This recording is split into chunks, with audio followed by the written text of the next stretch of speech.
Salmo 121, diz assim, palavra do Senhor. Cântico de romagem, eleva os olhos para os montes, de onde me virá o socorro? O meu socorro vem do Senhor, que fez o céu e a terra. Ele não permitirá que os teus pés vacilem, não dormitará aquele que te guarda. É certo que não dormita nem dorme o guarda de Israel. O Senhor é quem te guarda. O Senhor é a tua sombra à tua direita. De dia não te molestará o sol, nem de noite a lua.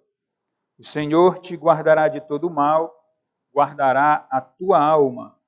O Senhor guardará a tua saída e a tua entrada, desde agora e para sempre. Amém.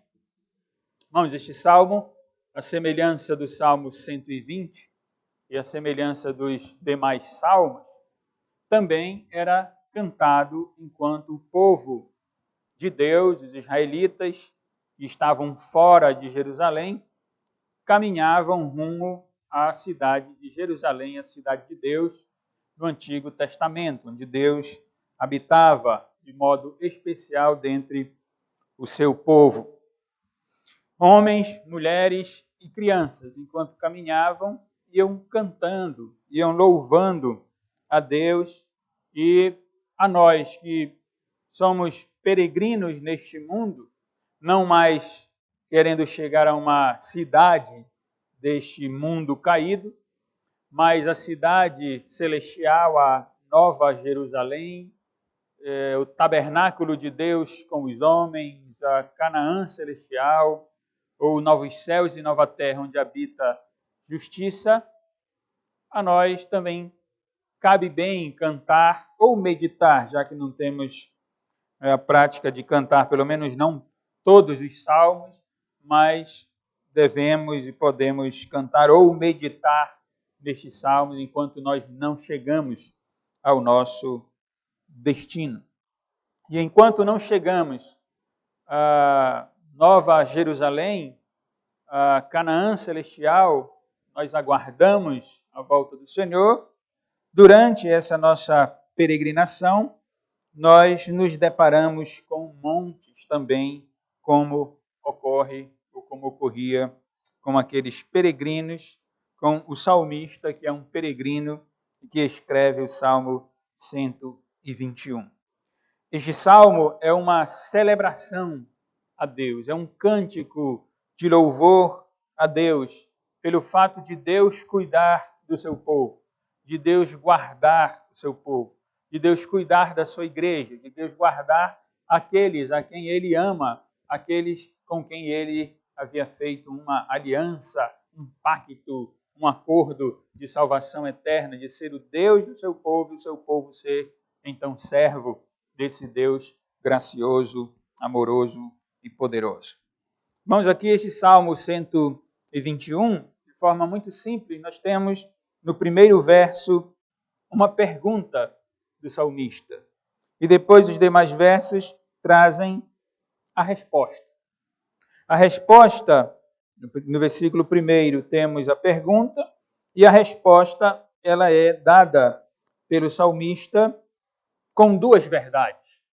A primeira verdade de que o Senhor é Criador, versículo 2, e depois de que o Senhor guarda o seu povo, versículos 3 a 8. Os irmãos percebem então desde já que a maior parte do Salmo traz a verdade de que Deus guarda o seu povo. Eu quero considerar esse Salmo 121, de cântico de romagem ou de peregrinação, sobre o tema Nosso socorro vem do Senhor. A pergunta que o salmista faz é a seguinte. Ele diz primeiro, elevo os olhos para os montes, de onde me virá o socorro. Uma vez que o salmista é um peregrino, então podemos afirmar que este salmista está longe de casa. É por isso que ele tem os seus temores. É por isso que ele faz uma pergunta. É por isso que ele eleva os seus olhos para os montes, ele está longe de casa, ele está longe de Jerusalém, ele está ausente do local especial onde Deus era adorado. Ele estava longe do local especial onde Deus falava com o seu povo, por causa do exílio, por estar longe de Jerusalém, estar longe de casa. O salmista almeja a presença do Senhor. Ele quer estar com Deus e com o povo de Deus. E aqui, já de forma clara, eu quero, irmãos, já aplicando a nós, fazer uma pergunta a você que está ouvindo esse estudo, essa exposição. Partindo dessa ideia de que o salmista está longe de casa e ele tem como objetivo claro na sua mente e no seu coração estar onde Deus está. Se fazer presente onde Deus se faz presente. E a pergunta é, aonde você quer chegar? Qual é o seu objetivo de vida? Qual é o propósito da sua vida? Você está em casa? Você está confortável neste mundo mau? Ou você almeja algo que é superior a este mundo pelo qual nós peregrinamos? A pergunta de uma outra forma, onde você quer permanecer? Onde o seu coração se alegra? Neste mundo? Neste sistema mundano e ímpio? A Bíblia diz que este mundo jaz no maligno. O sistema mundano é um sistema anti-Deus, é um sistema que não agrada a Deus. E por isso o peregrino, como nós vimos pela manhã, sente angústia na sua alma. E a pergunta aqui é, aonde você quer chegar? Ou onde está o seu coração? Você deseja estar na presença do Senhor? Você deseja estar onde Deus está? Você almeja estar com o povo de Deus, reunido com o povo de Deus, cantando louvores a esse Deus? Você deseja a nova Jerusalém? Você deseja o estabelecimento do reino de Deus final, onde não haverá mais lágrima, nem choro, nem sofrimento, nem pandemia, nem insegurança, nem incerteza? O Senhor Jesus, quando orava a Deus Pai, do Evangelho de João, capítulo 17, versículo 14, orando a favor dos seus seguidores, dos seus servos, dos seus discípulos. Ele estava orando pelos discípulos daquela época, estava orando por mim e por você também. Ele disse assim a Deus Pai, eu lhes tenho dado a tua palavra e o mundo os odiou. Porque eles não são do mundo, como também eu não sou. Versículo 16, ele disse, eles não são do mundo, como também eu não sou. Veja, essa é a realidade de todo crente. Nós estamos peregrinando neste mundo. Nós não somos deste mundo. Nós somos de Deus. Nós fomos comprados pelo sangue de Cristo para Deus.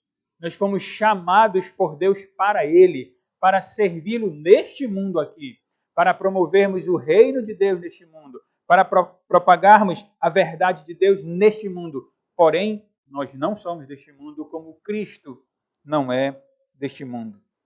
Você se identifica com Cristo nesta oração? Você também se sente não sendo deste mundo? Ou ainda há algo que lhe prende aqui?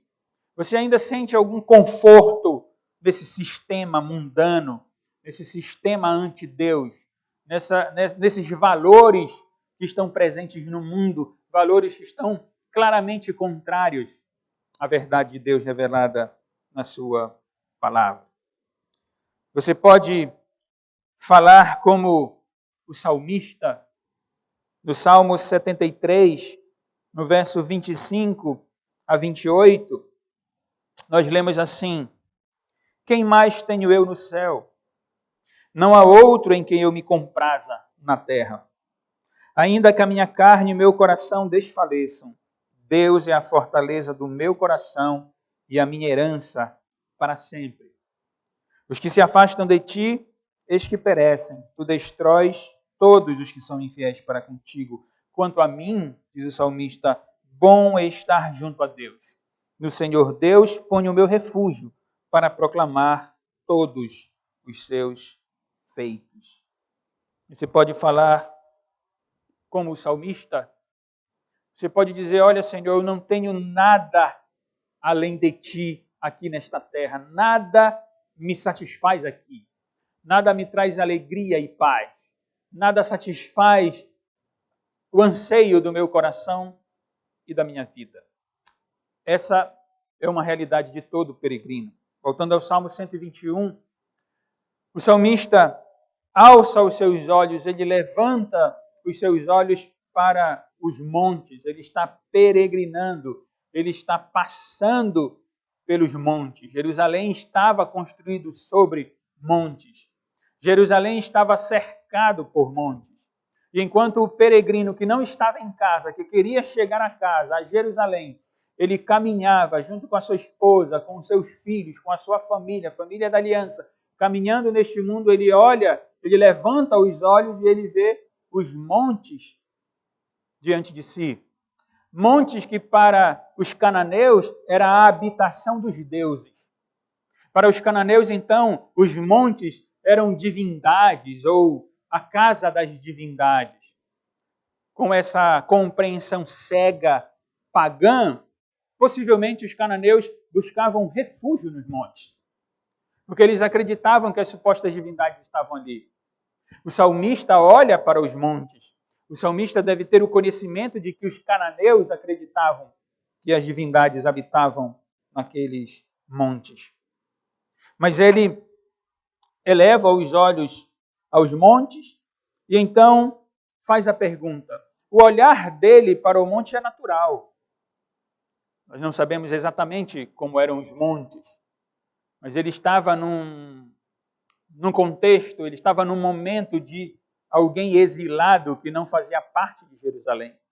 E enquanto caminhava, é natural que ele olhasse para os montes gigantes, grandiosos, e então ele perguntasse, talvez lembrando da superstição dos cananeus, ele perguntasse, de onde me vem o socorro? Eu elevo os meus olhos aos montes, quem poderá me ajudar? Quem me trará socorro nesse momento em que eu estou peregrinando a cidade de Deus, a Jerusalém? A resposta, irmãos, humana, a pergunta do salmista, a pergunta é: quem vai me socorrer? Quem pode me livrar? Quem virá ao meu socorro? A resposta que se pode dar a qualquer peregrino deste mundo quando se depara com montes, com algo que está acima dele, desse peregrino, algo que é extraordinário em um certo sentido, é grandioso para ele. A pergunta natural, a resposta natural, humana, seria: não sabemos. Porque o futuro, para alguém que olha para as circunstâncias, é incerto. O futuro é incerto. O que se irá enfrentar também é incerto. Enquanto alguém peregrina, há momentos de dificuldade, de problemas, de lutas. E nenhum de nós tem resposta, humanamente falando, exata para o que irá ocorrer amanhã. O próprio Senhor Jesus, quando ensinou sobre a solicitude da vida em Mateus capítulo 6, ele diz assim: por mais preocupado ou preocupados que vocês estejam, quem de vocês pode acrescentar um côvado ao curso da vida de vocês. Então veja só, a linguagem do Deus encarnado é uma linguagem humana com vistas a ensinar ao homem. A verdade é essa, que ninguém pode acrescentar um côvado ao curso da sua vida. Ninguém pode dar certeza de algo olhando para as circunstâncias, para os montes, para as dificuldades e os problemas e as incertezas da vida. Mas veja, a pergunta do salmista não é irrelevante. Porque eu dizia, é natural que ele eleve os olhos aos montes e faça a pergunta. É muito natural. A resposta dele, a pergunta, eu digo, merece uma resposta teológica. Se nós somos peregrinos, e somos, deste mundo, e temos questionamentos diante de montes que se elevam acima da nossa cabeça, nós temos incertezas neste mundo mau. A pergunta, de onde me virá o socorro? Ou quem pode me ajudar? Quem pode solucionar o problema? A pergunta merece e exige uma resposta teológica, uma resposta estabelecida pelo próprio Deus. Por que digo isso? Porque alguém pode dizer, não tem solução, não tem socorro. Alguém pode responder assim, algumas pessoas podem responder assim. Diante de um mundo de incertezas, quem poderá me ajudar? De onde me vem o socorro? Alguém pode dizer, não tem socorro. Não tem solução. Outro pode dizer assim, não liga para isso. Vive a tua vida. E o que acontecer, aconteceu. Então a pergunta, de onde me virá o socorro, merece, exige uma resposta teológica. Para um peregrino. O peregrino não se satisfaz com nenhuma resposta, senão a resposta daquele que cuida da sua vida, o peregrino piedoso, como é o salmista. Por ser piedoso, ele então responde, inspirado pelo Senhor, ele escreve esse salmo, e a resposta que ele dá é, em primeiro lugar, que o socorro dele vem não da criação, não dos montes, não de supostas divindades, mas o socorro dele, a ajuda dele vem, ele diz, do Senhor, de Yahvé, o Deus da aliança, o Deus que fez um pacto com Moisés, Deus que fez um pacto com Abraão, com Isaac, com Jacó, Deus que fez um pacto conosco em Cristo Jesus. Ele, diz o salmista, é o socorro. O socorro vem, diz o salmista, do Senhor que fez o céu e a terra. Então o socorro não é da criação. O socorro não é material. O socorro não está no sistema deste mundo. O socorro está além dele. O socorro está naquele que criou tudo que existe. Ele que fez os montes e ele que fez os céus e a terra.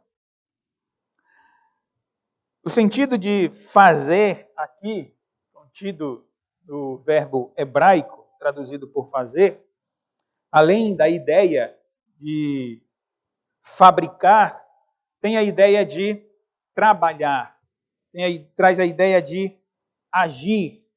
E está, não vou cansar os irmãos, mas está no particípio. O particípio no hebraico, ele tem o sentido de uma obra feita que permanece sendo feita. Não sei, não lembro se no inglês é assim, mas no espanhol é assim. O particípio é usado para dizer, ainda que seja algo do passado, mas não algo terminado. Algo que o Senhor iniciou, ou alguém iniciou, aquela pessoa que está agindo, ela inicia uma obra e ela permanece com a obra sendo realizada. Então veja que para o judeu piedoso, para o salmista, a ideia de que Deus fez os céus e a terra não traz apenas o sentido de que ele fez e está feito, mas ele fez e permanece fazendo. E aí nós conhecemos bem a Deus, e nós sabemos que o Deus ao qual nós servimos, o Deus, o Senhor, de quem o salmista fala, é aquele Senhor que criou tudo o que existe, mas ele não apenas criou. Ele criou e ele mantém. E ele não só mantém no sentido de que o que ele criou fica intacto, mas o seu espírito continua agindo. E esse Deus continua realizando todas as coisas que acontecem neste mundo. Uma árvore só se torna uma árvore vindo de uma semente porque o Espírito de Deus permanece agindo em todo o processo de vida daquela planta. Uma criança só nasce da união de um homem e uma mulher porque o Espírito de Deus permanece soprando a vida ali naquele processo para que então venha o bebezinho e para que ele se torne um homem ou uma mulher temente a Deus e serva de Deus. Quando o salmista diz, de onde me vem o socorro? O meu socorro vem do Senhor que fez os céus e a terra e que continua agindo no céu e na terra. Por isso ele vai adentrar a ideia de guardar. Porque se fosse um Senhor apenas que tivesse criado tudo no passado e tivesse parado a sua criação, ou a sua ação, ou o seu trabalho, então esse Deus não poderia atuar mais na vida do salmista. Ele não poderia se fazer presente agora, porque ele apenas havia criado os céus e a terra, mas ele tem feito o céu e a terra, ele tem mantido a sua criação. No Salmo 47, está contida a ideia do que acabo de mencionar aos irmãos, Salmo 47, versos 6 a 8, no sentido bastante amplo dessa ação soberana de Deus, do seu agir mesmo. O Salmo 47, na nossa versão, traz o título Deus, o Rei da Terra. Salmo 47, verso 6, salmodiai a Deus, cantai louvores, salmodiai ao nosso Rei, cantai louvores, Deus é o Rei de toda a terra. Salmodiai com harmonioso cântico, Deus reina sobre as nações, Deus se assenta no seu santo trono. Esse é o Senhor que traz socorro ao peregrino deste mundo. Veja o Salmo 104. Eu particularmente gosto muito do Salmo 104. Porque mostra o nosso Deus agindo por meio do seu Espírito. É verdade, o salmista está aqui louvando a Deus por sua criação. Verso 24 do Salmo 104. Que variedade, Senhor, nas tuas obras. Todas com sabedoria as fizeste. Cheia está a terra das tuas riquezas. Eis o mar imenso, no qual se movem seres sem conta, animais pequenos e grandes. Por ele transitam os navios e o monstro marinho que formaste para nele folgar. Todos esperam de ti que lhes deis de comer a seu tempo. Veja, o salmista, aqui no Salmo 104, também tem em mente a ideia do Deus que criou todas as coisas. Ele está se maravilhando pelas coisas criadas por Deus, mas ele tem em mente também a verdade de que Deus está mantendo. Ele está falando dos animais que vivem no mar e de como eles precisam do cuidado da mão do Senhor. Versículo 27. Todos esperam de ti que lhes deis de comer a seu tempo. Se lhes dás, eles o recolhem. Se abres a mão, eles se fartam de bens. Se ocultas o rosto, eles se perturbam. Se lhes cortas a respiração, morrem e voltam ao seu pó. Envias o teu espírito, eles são criados, e assim renovas a face da terra. A glória do Senhor seja para sempre, exulte o Senhor por suas obras. Com o seu olhar para a terra, ele a faz tremer. Toca as montanhas, e elas fumegam. Cantarei ao Senhor enquanto eu viver, cantarei louvores ao meu Deus durante a minha vida. Seja-lhe agradável a minha meditação, eu me alegrarei no Senhor. Desapareçam da terra os pecadores, e já não subsistam os perversos. Bendize, ó minha alma, ao Senhor. Aleluia. Percebem, irmãos, como esse Deus, Criador dos céus e da terra, é aquele que envia o seu Espírito. E por seu Espírito, os seres marinhos nascem. Pelo seu Espírito, pessoas nascem.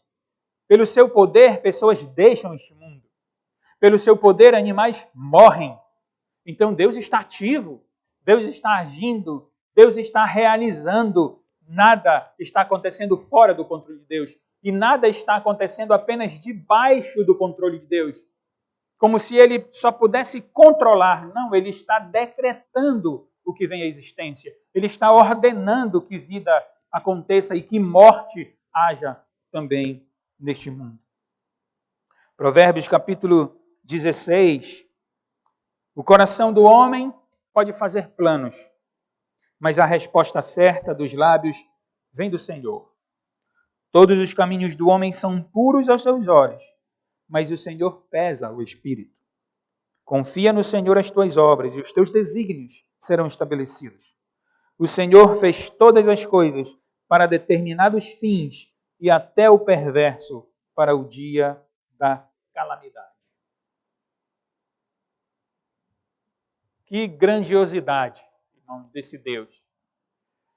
O que resta a nós, seres humanos, cristãos ou não, servos de Deus ou não, o que resta a nós, se não nos humilharmos a esse Deus que dirige todas as coisas, que decreta todos os acontecimentos deste mundo, que pesa o espírito na balança, ele avalia as intenções dos homens e ele responde às intenções dos homens. Jeremias diz assim: quem te não temeria a ti, ó Rei das nações?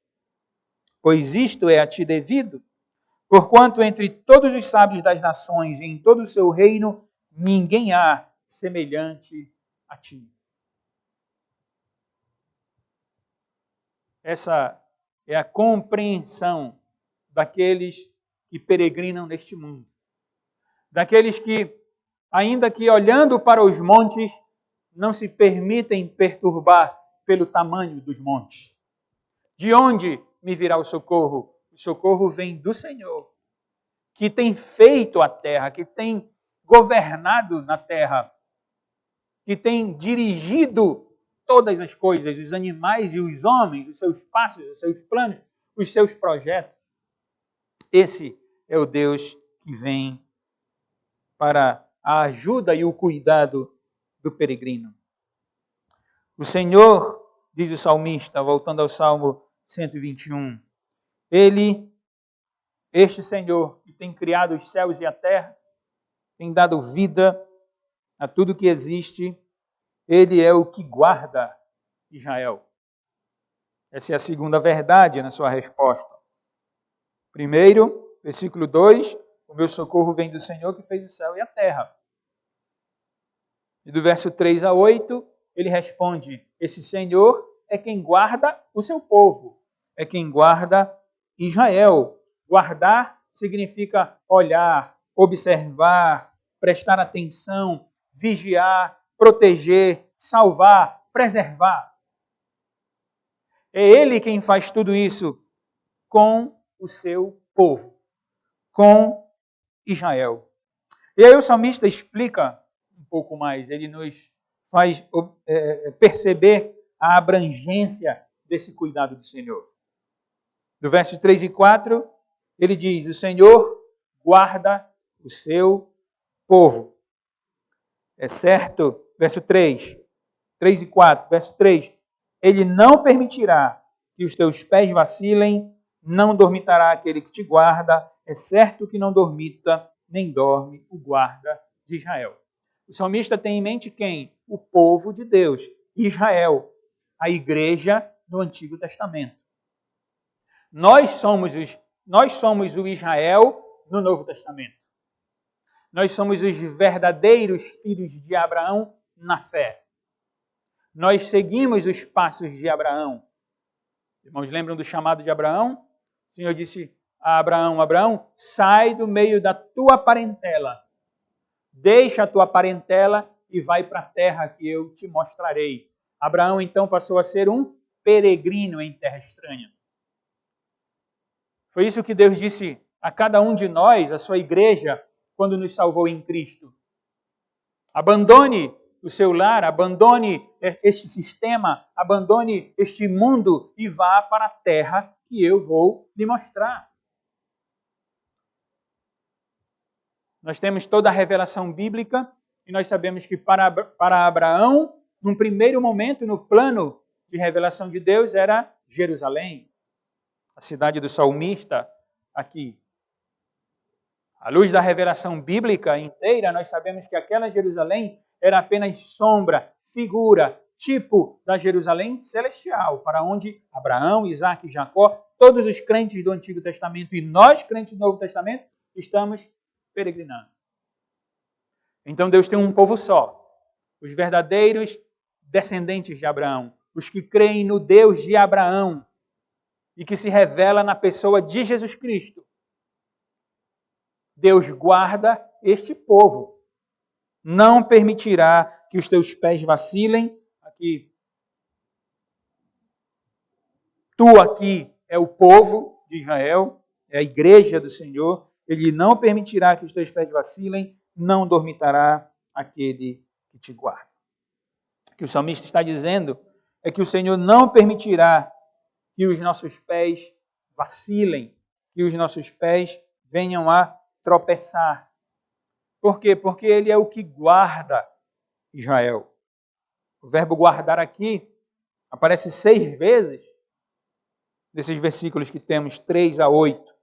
Versículo 3, não dormitará aquele que te guarda. Verso 4, é certo que não dormita nem dorme o guarda de Israel. Versículo 5, o Senhor é quem te guarda. Versículo 7, o Senhor te guardará de todo mal, guardará a tua alma. Versículo 8, o Senhor guardará a tua saída e a tua entrada.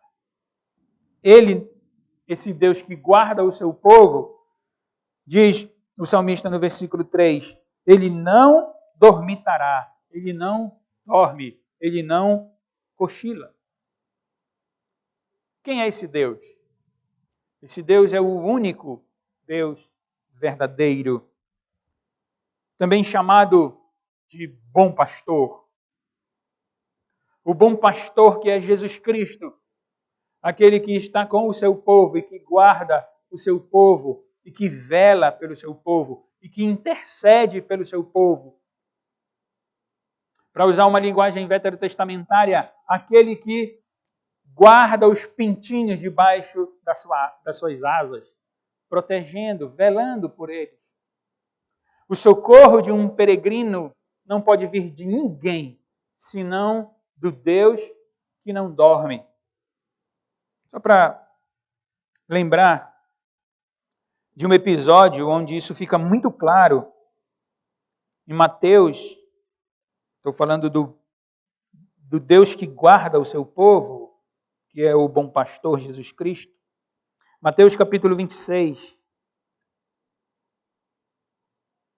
Esse Deus encarnou e veio salvar o seu povo. Veio perecer na mão de ímpios com vistas à salvação do seu povo, a guardar o seu povo.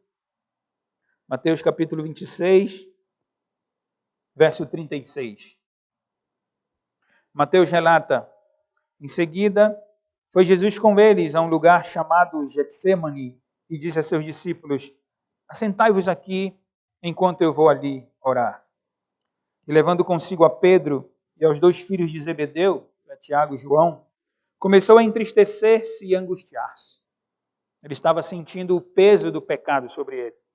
Então lhes disse, a minha alma está profundamente triste até a morte. Ficai aqui e vigiai comigo. Adiantando-se um pouco, prostrou-se sobre o seu rosto, orando e dizendo, meu Pai, se possível, passe de mim este cálice. Todavia não seja como eu quero, e sim como tu queres. E voltando para os discípulos, achou-os dormindo. E disse a Pedro, então nem uma hora pudestes vós vigiar comigo? Vigiai e orai, para que não entreis em tentação. O espírito, na verdade, está pronto, mas a carne é fraca. Mateus continua. Tornando a retirar-se, orou de novo, dizendo: Meu Pai, se não é possível passar de mim este cálice, sem que eu o beba, faça-se a tua vontade. E voltando, achou-os outra vez dormindo, porque os seus olhos estavam pesados. Deixando-os novamente, foi orar pela terceira vez, repetindo as mesmas palavras. Então voltou para os discípulos e lhes disse: Ainda dormis e repousais? Eis que é chegada a hora, e o Filho do Homem está sendo entregue nas mãos de pecadores. Levantai-vos, vamos, eis que o traidor se aproxima. Aqui nós temos, irmãos, a figura do Deus verdadeiro encarnado, Deus homem, Deus verdadeiro, velando, orando, intercedendo por quem, irmãos? Senão pelo seu povo. O Senhor Jesus começou a sentir o peso do pecado, porque a sua hora estava se aproximando. E ele chama os seus discípulos para orar com ele, uma vigília na noite. E nós vimos aqui que o Senhor Jesus, mais de uma vez, chegou lá e eles estavam dormindo.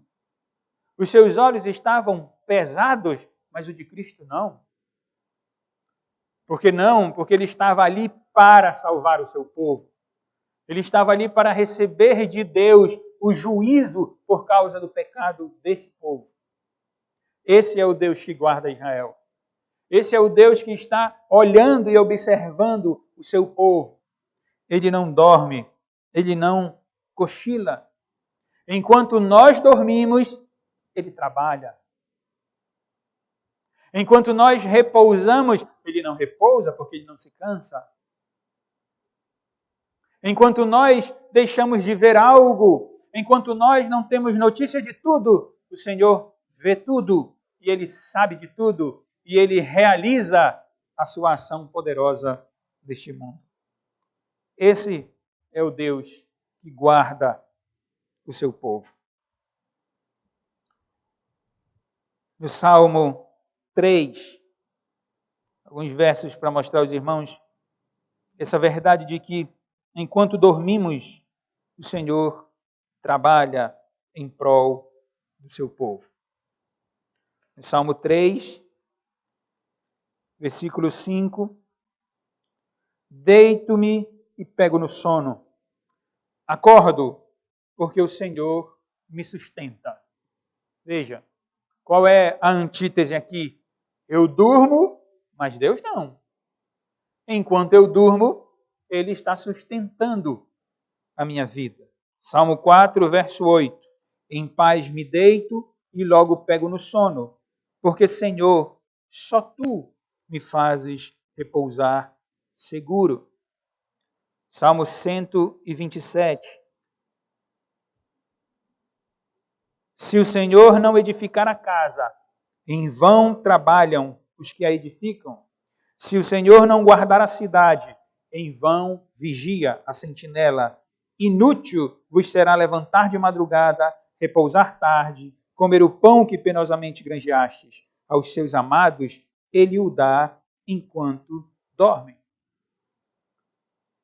Irmãos, se o Senhor, e ele faz isso, guarda o seu povo, se o Senhor nos guarda, guarda a sua igreja, então o que nós temos de fazer, senão descansar nele, confiar nele, sabendo que ele está cuidando de nós. Que enquanto nós estamos cansados, que enquanto nós estamos em decorrência da nossa peregrinação diante de montes e questionando e dizendo de onde me virá o socorro, nós temos de entender que o Senhor, enquanto nós estamos assim, o Senhor está vivo, o Senhor está esperto, o Senhor está acordado e Ele não pestaneja, Ele não dormita, Ele sempre está olhando para nós. Para você e para mim. Ele não está cansado, Ele não está com medo, Ele não está inseguro. Não.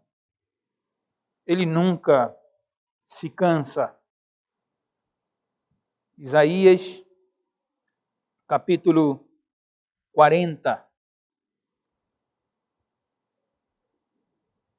versículos 28 e 29. Não sabes, não ouviste que o eterno Deus, o Senhor, o Criador dos fins da terra, nem se cansa, nem se fatiga? Não se pode esquadrinhar o seu entendimento. Faz forte ao cansado e multiplica as forças ao que não tem nenhum vigor. Vejam, irmãos, que Deus está nos dando uma segurança. Nós somos peregrinos neste mundo. Muitas coisas virão neste mundo. A pandemia não é algo novo no mundo.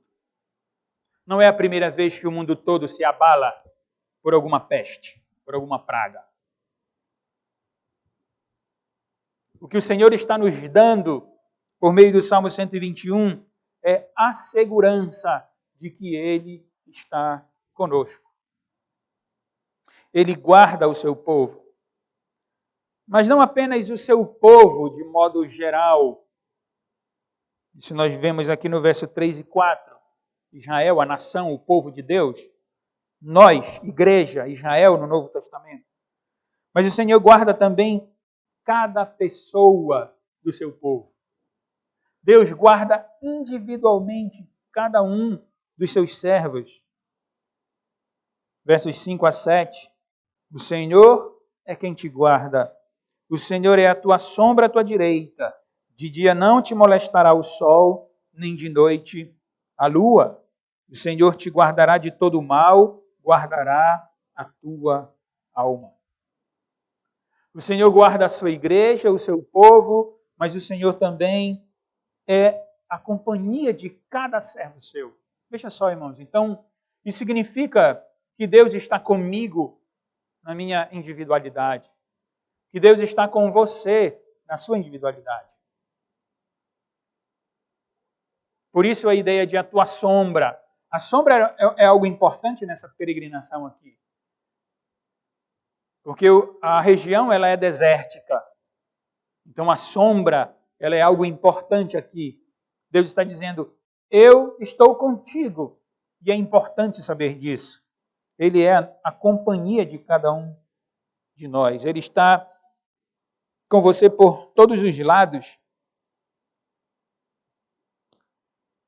Ele observa, ele protege e ele mantém aqueles a quem ele ama. De dia não te molestará o sol. De novo, a região é desértica, o sol é algo que pode ser fatal, e Deus está dizendo, mas ele não vai afetar você. Ele não ferirá você. Ele não fará nenhum mal a você. Nem de noite a lua. Numa região desértica, a noite é perigosa. Além do fato de que os cananeus e os povos pagãos também acreditavam que a lua influenciava a inteligência e a sanidade dos homens, a inteligência ou a sanidade mental dos homens. Daí o termo que todos nós conhecemos como lunático. Vem de lua. Essa era a compreensão dos pagãos, que a lua poderia fazer algum mal para os homens. E Deus está dizendo, eu guardo você. Nem sol vai ferir você, nem nada da lua ou da noite vai ferir você.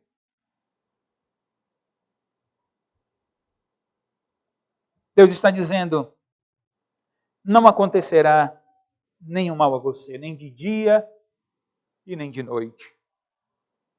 O Senhor te guardará de todo mal, guardará a tua alma. Guardará a tua vida toda. Te protegerá de todo e qualquer mal. Aqui nós temos um problema, não é? Nosso, não é da Bíblia, nem de Deus. É um problema nosso.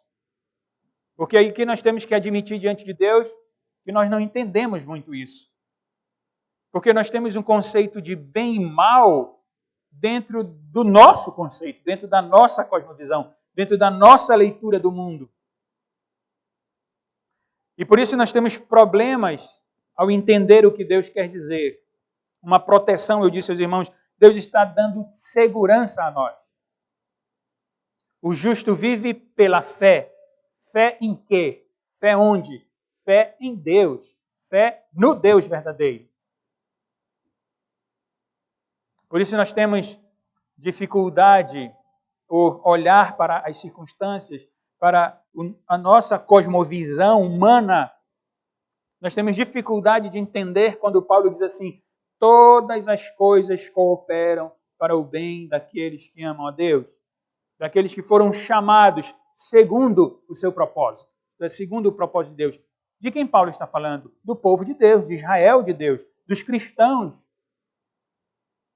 Todas as coisas operam juntas para o bem daqueles que amam a Deus, daqueles que fazem parte da igreja. Eu também tenho dificuldade de entender isso às vezes. Mas nós podemos lembrar pelo menos de 3 homens que, ao ler a história deles, logo nós pensamos assim: isso é um mal na vida dele. Mas, na verdade, aquilo que parecia ser mal cooperou para o bem deles e cooperou para a glória de Deus. Cooperou para que nós hoje entendêssemos, se nós nos esforçarmos e nos submetermos ao que Deus está nos ensinando, a admitir que, de fato, nós temos toda a segurança em Deus. De forma bem breve, lembrar de 3 pessoas. Jó, por exemplo. O que aconteceu com Jó? Cooperou ou não para o bem dele? Ele reconheceu no final, com muita luta, mas ele reconheceu a grandeza de Deus. A ponto de dizer assim: Senhor, é interessante que o livro de Jó começa dizendo que ele era quem? Ele era um homem íntegro, piedoso. Mas no final do livro ele mesmo diz: Senhor, eu te conhecia só de ouvir falar. Agora quando? Depois de todo o sofrimento dele, depois das perdas dele, ele disse: agora os meus olhos te veem. Agora eu te conheço de verdade. Mas um personagem bíblico, histórico, real, para nós lembrarmos de que para nós, na verdade, termos certeza de que Deus é a nossa segurança. O primeiro foi Jó, o segundo é José, o jovem José do Egito. Os irmãos lembram como os irmãos dele tinham inveja dele e intentaram todo o mal contra ele? E depois que os irmãos têm que admitir que José era alguém escolhido por Deus, depois que os irmãos dele foram com ele, o que ele disse aos irmãos? Vocês tentaram mal contra mim. Mas não se preocupem não. Eu não vou me vingar de vocês. Eu não vou jogar nada na cara de vocês. Porque foi Deus que me colocou aqui. Veja. Deus é a segurança. E a terceira pessoa é ninguém mais, ninguém menos do que o apóstolo Paulo, que sofreu tudo o que sofreu e que esperava a coroa da justiça que para ele estava preparada. Tudo redundou para o bem de Paulo, para o bem de José, para o bem de Jó. Então Romanos 8:28 é verdade. Então o Salmo é verdade, quando Deus diz: nenhum mal chegará a você. Eu vou guardar você. Deus guardou José? Sim. Deus guardou Jó? Sim. Deus guardou Paulo? Sim. Deus nos guarda? Sim. Deus guardou algum cristão que morreu por uma enfermidade ou porque pregava o evangelho? Sim. Deus guarda cada servo seu. Deus cuida individualmente dos seus servos. E por fim, irmãos, versículo 8, o Senhor guarda para sempre. Não é que em um momento Deus está guardando e em outro momento ele diz assim, não, eu não vou mais guardar. O salmista diz, o Senhor guardará a tua saída e a tua entrada, desde agora e para sempre. Deus dá segurança ao seu povo. Deus nos dá segurança, irmãos. Ele guarda a sua igreja em todos os momentos, agora e para sempre. O sempre aqui é sempre mesmo. É um sempre que extrapola esta era aqui. É um sempre que invade os portões eternos. Porque para sempre nós estaremos com o Senhor. Nada, absolutamente nada, nos pode separar do amor de Deus que está em Cristo Jesus. O Senhor nos guarda. Guarda a igreja, guarda cada servo seu que compõe a igreja, e Ele faz isso para sempre. Salmo 32, verso 7. Tu és o meu esconderijo, tu me preservas da tribulação e me cercas de alegres cantos de livramento. Salmo 46. Deus é o nosso refúgio e fortaleza, socorro bem presente nas tribulações. Provérbios, capítulo 18, versículo 10. Torre forte é o nome do Senhor, a qual o justo se acolhe e está seguro. Deuteronômio, capítulo 31, versículo 6.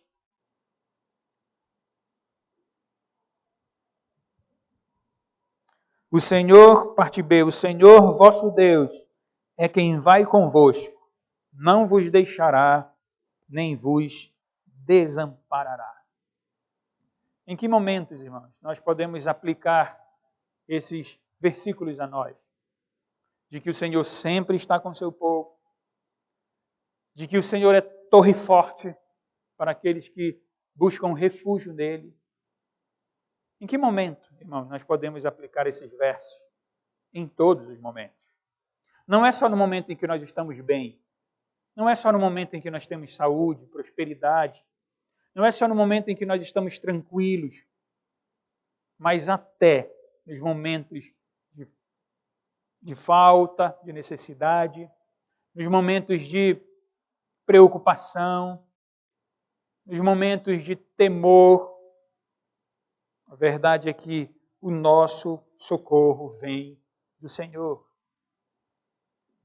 Ele criou o céu e a terra, Ele mantém o céu e a terra, Ele age no céu, na terra, Ele guarda a sua igreja e Ele guarda cada um de nós, e isso para sempre. O que deve ficar para nós? Primeiro, nada neste mundo nos dá segurança. Anote isso aí. Nada neste mundo nos dá segurança. Nem familiares, nem amigos, nem riquezas, nem saúde, nem política. Veja como o mundo está hoje. Os ricos também estão com medo. Os poderosos também estão com medo. Aqueles que esperam algo dos governos deste mundo, dos presidentes e reis, até eles estão com medo. A família não é segurança para nós. Os amigos nem podemos ver direito. Nada nos traz segurança neste mundo. Nada neste mundo, nem nada deste mundo pode responder às inquietações do nosso coração.